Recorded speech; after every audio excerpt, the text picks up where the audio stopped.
Welcome to the deep dive. Today, we're going to be diving into the data visualization. Okay. And we're going to be using excerpts from a college course presentation called Business Data Analytics, Nice. specifically Chapter 6, which is all about using data visualization to report the results. Sounds good. And have you ever heard this stat that people retain 95% of visual messages Oh, wow. compared to just 10% of text messages? Really? That's pretty powerful. Yeah, that's what our source material highlights. And, it really got me thinking about how we can all be better communicators by using data visualization. Yeah, I mean it's definitely a powerful way to make data more accessible, Right. especially in business when you need to make quick decisions. Yeah, absolutely. And I think instead of getting bogged down in definitions, Yeah. let's think about how we can actually apply some of these data visualization techniques to real-world business challenges. Yeah? So our source material breaks down a ton of different charts, but, I think we can probably skip some of the basic definitions and jump right into choosing the best tool for the job. Okay. Sounds good.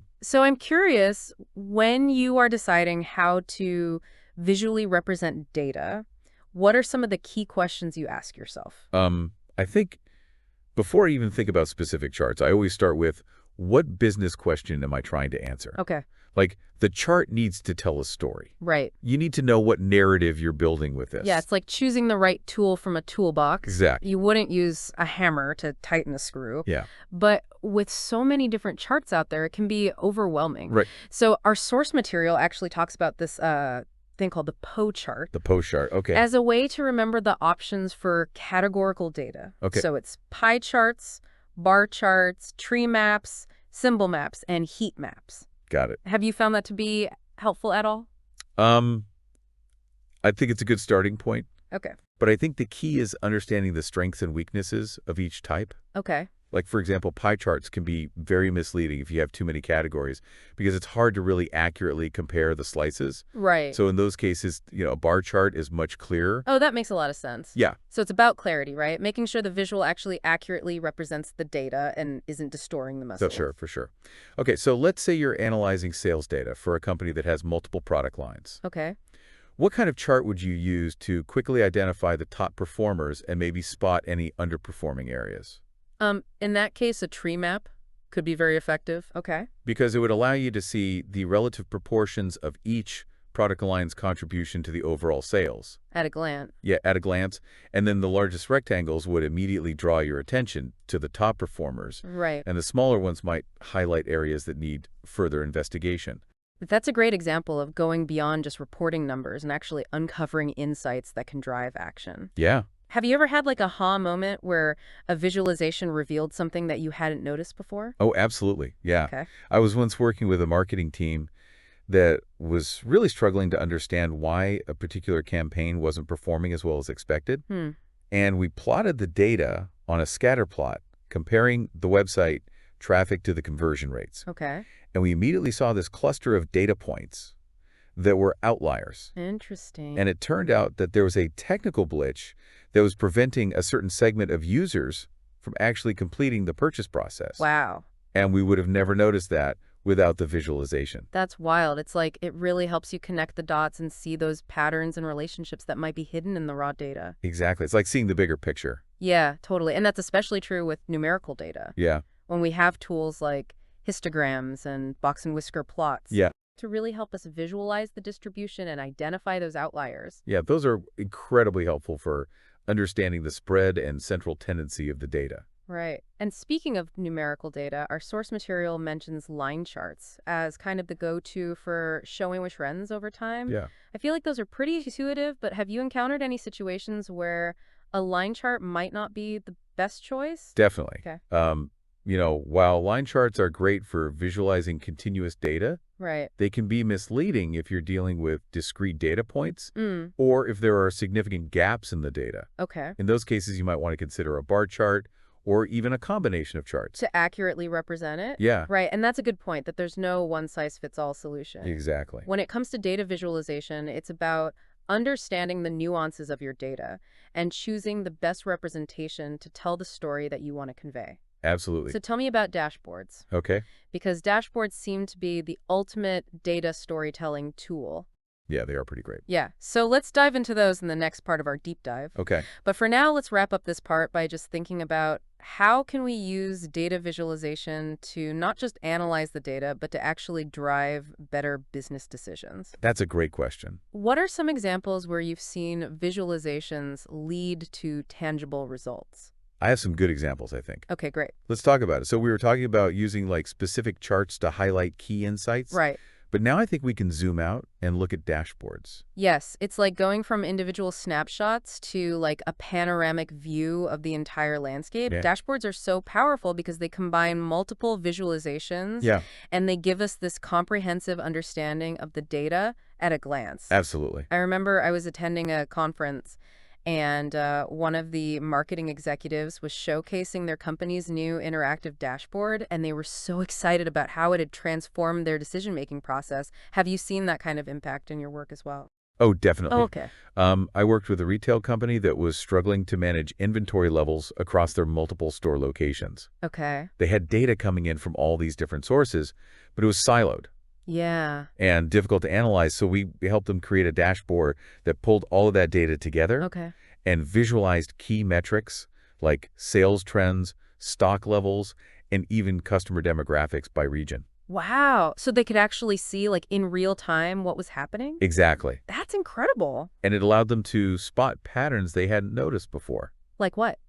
like a particular product that was selling out really quickly in certain areas but was overstocked in others. So they were able to optimize their inventory based on real-time insights, prevent stockouts, reduce waste. I mean, Exactly. that's a fantastic example. Yeah, it was a huge success, Our source material mentions both static and interactive dashboards. right? What are your thoughts on kind of the pros and cons of each? I think static dashboards are great for reporting on historical data Okay. or providing a high-level overview Okay. that doesn't require a lot of user interaction. So it's like a well-designed report. Yeah, exactly like a snapshot. Yeah. Okay. Key performance indicators, interactive dashboards, on the other hand, give users the power to explore the data on their own terms. Right. So they can filter, Exactly. They can filter. drill down, manipulate the visualizations Exactly. to uncover insights that are specific to their needs. Yep. So it sounds like the interactive dashboards are more engaging Definitely. and empower users to become active participants in the data discovery process. Yeah, for sure. I can see how that would foster a more data-driven culture within a company. Absolutely. And with the advancements in data visualization tools like Tableau and Power BI, Yeah, creating these interactive dashboards is becoming increasingly accessible, that's great to hear. even for users without extensive technical expertise. So it seems like the barrier to entry for data visualization is getting lower, Yeah, I think which so. is fantastic because it really democratizes access to insights. Yeah, It does, but I imagine designing an effective dashboard is still an art form. it is. It's not just about throwing a bunch of charts together. No, definitely not. So what are some of the things that you think about when you're designing a dashboard? Well, there's definitely a strategic element. Okay. Considering the audience, the key metrics, the overall narrative you want to convey. Right. You need to think about the user experience. Yeah, make it intuitive. Exactly. Make sure it's intuitive. The information is presented in a clear and logical way. Exactly. Like designing a website. Right. You want to create a seamless and engaging experience for the user. Yeah. So have you encountered any common pitfalls that people make when they're designing dashboards? I'd say one common mistake is trying to cram too much information Oh, yeah. into a single dashboard. Chart. So it's important to prioritize Yeah. the most important metrics and visualization All this. and avoid overwhelming the user. Right. With unnecessary details, another pitfall is neglecting that storytelling aspect. Oh, interesting. Okay. A dashboard should tell a story. Okay. It should guide the user through the data. So there needs to be a narrative flow. Exactly, a narrative flow that highlights the key insights. That drives action. Yes, I like that. It's like that saying less is more. exactly. You want to focus on the essential elements and create that clear and compelling narrative Yeah, that resonates with the audience. and another aspect is the visual appeal. Oh, okay. While functionality is paramount, Right. aesthetics also play a role. In engaging the user and making the data more appealing. For sure, So it's about finding that balance between form and function, it is. creating a dashboard that's both informative and visually engaging. Exactly. Have you noticed any trend or innovations in the world of dashboards that you find particularly exciting? I think the integration of AI and machine learning into dashboards is fully fascinating. Oh, wow. Imagine a dashboard that not only presents data, but also uses AI to analyze patterns predict future trends. It's like having a virtual data analyst at your fingertips. Exactly. That's incredible. Providing real-time guidance and recommendations. What other exciting developments do you think are on the horizon for data visualization? Um, I think we'll continue to see advancements in interactive and immersive technologies. Okay.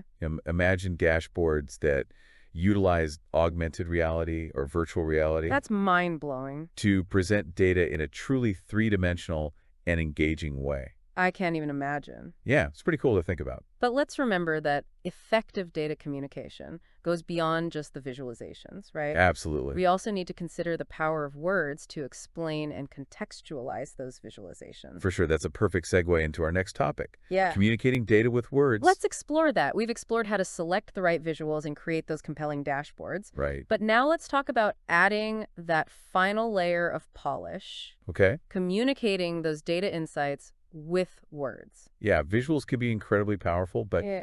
they often need like context and explanation to truly resonate with an audience. It's like the difference between seeing a beautiful painting and having an art expert guide you through like its nuances and hidden meanings. Exactly. So our source material highlights executive summaries and full reports as two key formats for communicating data with words. Yeah. What are your thoughts on those?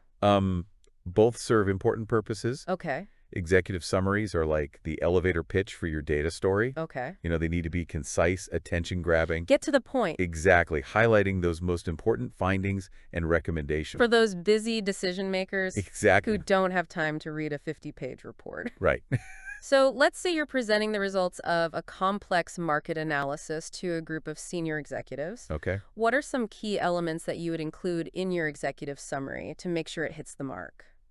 I would start by clearly stating the objective of the analysis Okay. and why it's relevant to the audience's goals. So they know why they should care. Exactly. And then I would summarize the key findings Okay. in a way that's easy to understand. Bullet point. Bullet points, short paragraphs, Yeah. highlighting the most important insights. Okay. And of course, I would end with clear and actionable recommendations. Give them something to do. Exactly.